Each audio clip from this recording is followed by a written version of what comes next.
पत्रकार परिषद घेतली आणि त्या पत्रकार परिषदेमध्ये महाराष्ट्रासमोर त्यांनी ओबीसीचे जो काही एम्पेरिकल डेटा कलेक्शन चालू आहे त्या संदर्भामध्ये काही प्रश्न उभे केले.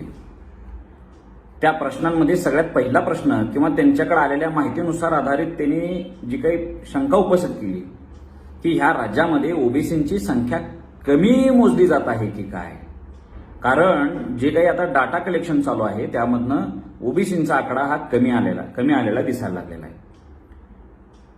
दुसरा प्रश्न त्यांचा असा होता की जर काही ही संख्या कमी मोजल्या गेली आता राजकीय आरक्षणासाठी तर सर्वोच्च न्यायालयामध्ये जर हा डाटा आपण दिला तर शिक्षण आणि नोकरीमधला सुद्धा त्यांचा टक्का कमी होण्याची भीती काल त्यांनी व्यक्त केली आणि हे सगळे ओबीसीचे नेते खडबडून जागे झाले आणि त्या नेत्यांनी कोकलायला चालू केलेला आहे. देवेंद्रजी काल बोलले, त्यांच्यापूर्वी 12 दिवसापूर्वी मी बोललोय महाराष्ट्रामध्ये. मी पोस्ट लिहिल्या, पवारसाहेबांवर लिहिलं, अजयदादांच्या आणि पवारसाहेबांचं पत्र म्हणून त्यात लिहिलं. 2 तारखेला ज्या दिवशी हे अध्यादेश निघाले की आपल्याला अशा अशा पद्धतीनं मतदार यादीनुसार आडनावावरून ओबीसींची संख्या मोजायची आहे त्याच दिवशी आक्षेप आम्ही घेतला होता. कारण मराठा समाजाला ह्या बाबतीत शंका होती की जे काही शरद पवार साहेबांनी 23 मार्च 1994ला पाप केले ते पाप झाकण्यासाठी ओबीसींचा टक्का फुगवण्यासाठी अशा पद्धतीनं चुकीची माहिती गोळा करायचा कार्यक्रम चालू आहे. म्हणून आम्ही मोहीम चालू केली पूर्ण सोशल मीडियामध्ये. आम्ही काही प्रस्थापित घरातली नाही आमच्या लगेच बातम्या लागायला, पण सोशल मीडिया आमच्या हातात होता त्या माध्यमाचा वापर करून आम्ही त्यावरती काही शंका प्रश्न उपस्थित केलेले आहेत. आणि जे काही डाटा कलेक्शन चालू आहे तो आधार लिंक करा जेणेकरून एक व्यक्ती 2 जागेत मोजली जाणार नाही. ग्रामीण भागातला माणूस शहरात नोकरीला जात असतो त्या गावात ही संख्या मोजली जाईल आणि शहरातही मोजली जाईल. गावामध्ये काल वडेट्टीवार बोलले की ग्रामसभेची मान्यता घेऊन आपण तो डाटा कलेक्शन करूया.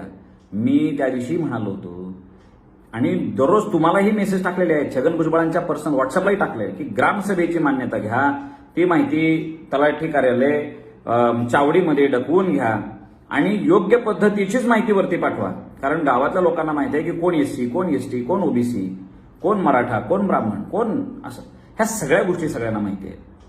दुसरी गोष्ट ती माहिती संपूर्णपणे इंटरनेटवर अपलोड करा. जरी समजा कुठल्या अधिकाऱ्याने चुकीची पद्धत वापरली असेल तर तो जाऊन सांगल की बाबा ह्या माणूस हा ओबीसीचा नव्हता, तुम्ही याच्यात चुकीच्या पद्धतीने घेतलेला आहे.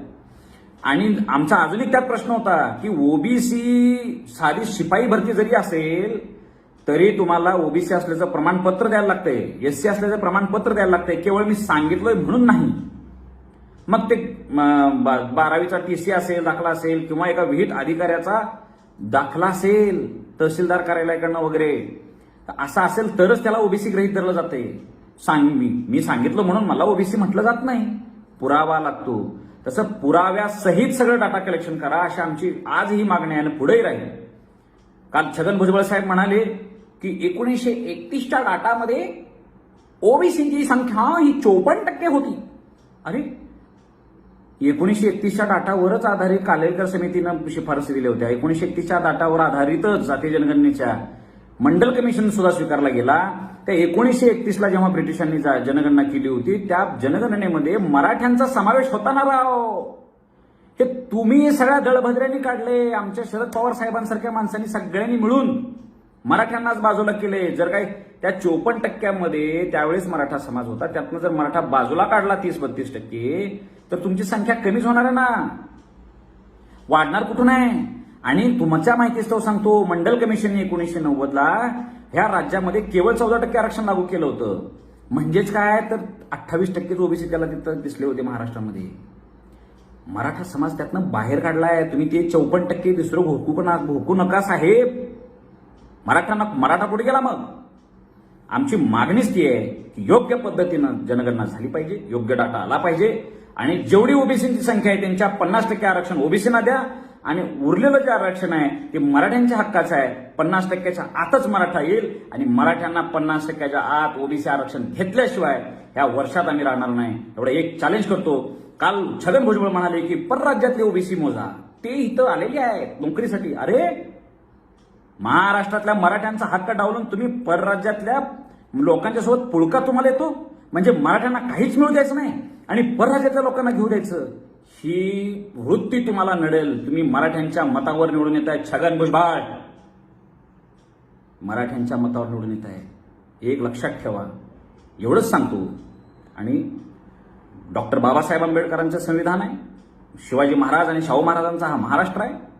या महाराष्ट्रामध्ये त्या बाबासाहेबांच्या संविधानानुसारच सगळ्या गोष्टी झाल्या पाहिजे. योग्यच पद्धतीने झाल्या पाहिजे. नाहीतर आम्ही रस्त्यावर लढू, घरात घुसून लढाई करू तुमच्या.